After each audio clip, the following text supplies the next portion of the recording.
Was Emma Watson being honest or using her best acting skills when she went on Jay Shetty's podcast and said that she can love and be grateful to JK Rowling after years of supporting campaigns which, quite frankly, would happily see JK Rowling dead? Well, people are saying that JK Rowling absolutely roasted and annihilated Emma Watson in this long tweet that she has put out in response. She has broken her silence. Let's take a look at that in just a moment. But first of all, let's take a look at what she said about JK Rowling on Jay Shetty's podcast. Could ever cancel her out or cancel that out for anything. It has to remain true. It is true.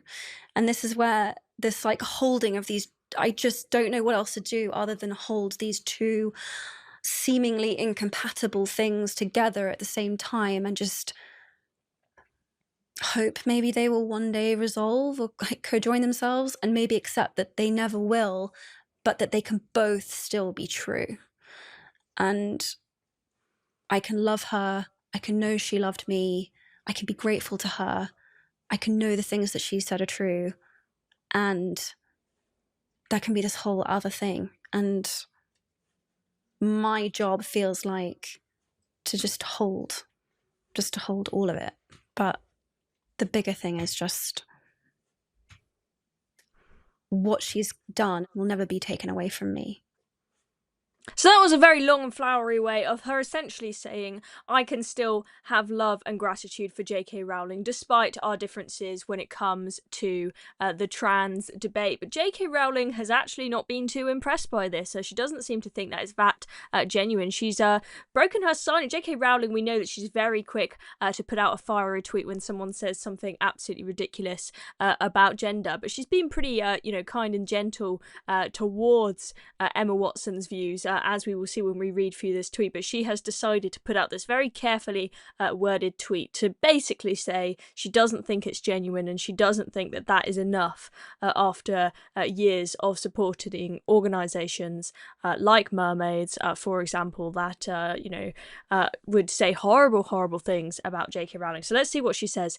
I'm seeing quite a bit of comment about this, so I want to make a couple of points. I'm not owed eternal agreement from any actor who once played a character I created. The idea is as ludicrous as me checking with the boss I had when I was 21 for what opinions I should hold these days. Emma Watson and her co-stars have every right to embrace gender identity ideology. Such beliefs are legally protected, and I wouldn't want to see any of them threatened with loss of work or violence or death because of them.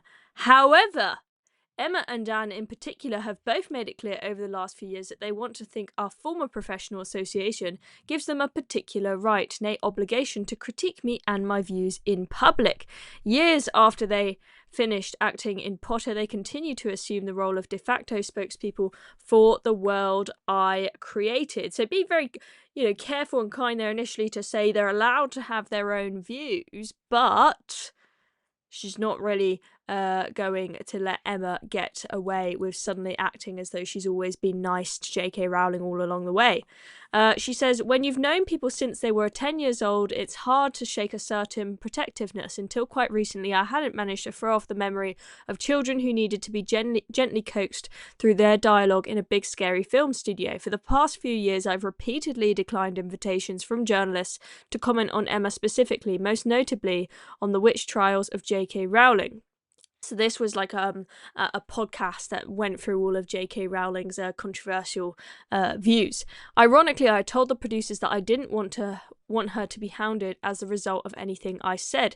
The television presenter in the attached clip, this was talking about a GB News clip from Free Speech Nation with Josh Howie as the presenter that she's referring to, highlights Emma's all witches speech, and in truth that was a turning point for me, but it had a postscript that hurt far more than the speech itself. Emma asked someone to pass on a handwritten note from her to me, which contained the single sentence, "I'm sorry for what you're going through." She has my phone number. So let's just go to that all witches speech from the BAFTAs in 2022 to explain what that is all about. I'm here for all of the witches. Now, you may have seen she sort of said something under her breath there. She said, "I'm here for all the witches, bar one." And what she means by that is, I'm here for all the Harry Potter supporters that are pro-trans. And in this speech at the BAFTAs, she spoke about how amazing it is in the film industry that we have so many people of every different colour and sexuality and gender identity. It was very, very woke. But what she was clearly trying to say there is, I support all of the people in the Harry Potter community except the one that actually wrote it, JK Rowling, because she doesn't support all this identity nonsense that she was talking about in that speech. So she sent a note to JK Rowling afterwards saying, "I'm sorry for what you're going through." And she didn't hand it to her herself. She sent it via somebody else. She could have just given her a text or a call and spoken to her more at length, but it seemed like she was somewhat avoiding her, but just doing what was necessary to tick a box to make it look like she cares about the fact that JK Rowling was, as she says here, this was back when death, rape and torture threats against me were at their peak, at a time when my personal security measures had to be tightened considerably and I was constantly worried for my family's safety. Emma had just publicly poured more petrol on the flames, yet thought a one-line expression of concern from her would reassure me of her fundamental sympathy and kindness. Ooh. So she's accusing Emma there of pouring petrol on the flames when she was getting a load of death threats. You can understand why she would think now it's a bit unsincere for her to come out and say, "I have love and gratitude for JK Rowling." Like other people who've never experienced adult life uncushioned by wealth and fame, Emma has so little experience of real life she's ignorant of how ignorant she is. She'll never need a homeless shelter. She's never going to be placed on a mixed-sex public hospital ward. I'd be astounded if she's been in a high street changing room since childhood. Her public bathroom is single occupancy and comes with a security man standing guard outside the door. Has she had to strip off in a newly mixed-sex changing room at a council-run swimming pool? Is she ever likely to need a state-run rape crisis centre that refuses to guarantee an all-female service? To find herself sharing a prison cell with a male rapist who's identified into the women's prison. Really, really going for her here as being a privileged, out-of-touch activist.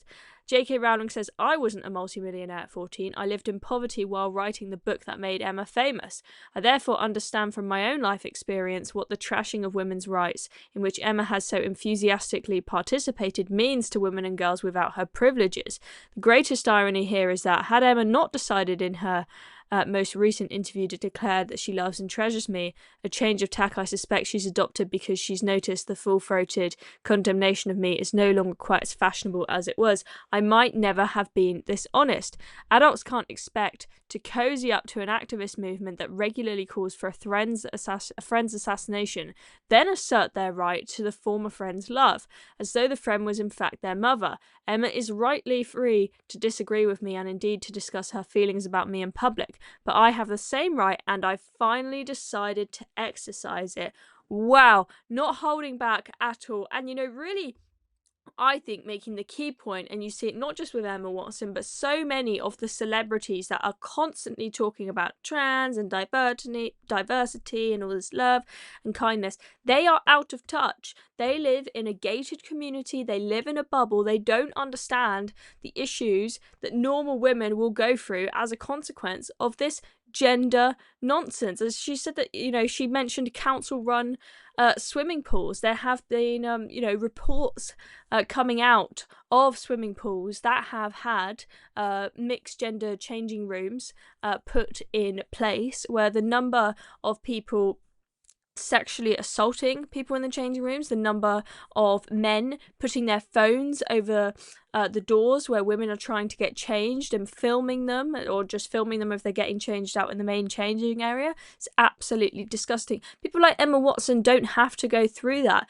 JK Rowling, although she's a big famous lady now, she lived a pretty tough life before she got famous, and she was in abusive relationships, and she has suffered as a woman. She knows what the real world is like, but Emma Watson she was a child actor. She's lived in fame since she was very, very tiny. reality. And very sadly, that means that, you know, Emma sees the world in these, you know, rose-tinted glasses, where she's just out of touch with reality. And I'm sure, you know, her heart's in a good place when she says all these kind things about trans people, but she just doesn't face the real world realities of what happens when you allow people who are born men to go into women's spaces. It's got its problems, and it's always been, you know, the argument has mostly always been about safety. She's not got to grips yet with the safety concerns because she doesn't experience any of them herself. Anyway, that is the latest on the JK Rowling Emma Watson spat. I'm Chloe Dobbs. Thank you for watching this video. Make sure you hit the subscribe button down below if you haven't already, so you stay up to date with what we're posting on the channel. Thanks for watching.